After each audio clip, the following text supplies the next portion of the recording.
भाऊ काय रे, काय चाललंय? काम करतोय कसलं? ट्रान्सलेशनचं. का? तू का करतोयस हे सगळं? का म्हणजे मला आवडतं म्हणून. चांगले पैसे मिळतात. अरे हो, पण हे सगळं करायची तुला गरजच काय? म्हणजे अरे तुला सगळा मठाचा कारभार सांभाळायचा आहे आणि त्याचा व्याप इतका मोठा आहे की तुला हे सगळं करायला वेळच मिळणार नाही.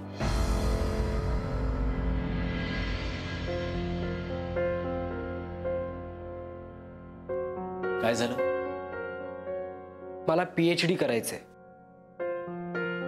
आणि मग मठ कोण बघणार? तू बघ. मला नाही जमणार.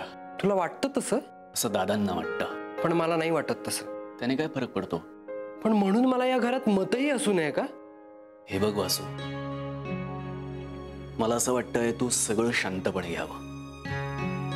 अरे दादा काही तुझे शत्रू नाही आहेत. त्यांनी तुझ्या हिताचा विचार करूनच सगळं काही केलंय. तुझा राग, तुझी चिडचिड, मनस्ताप हे दादांमुळे नाही तर तुझ्या पत्रिकेतल्या दोषांमुळे आहे.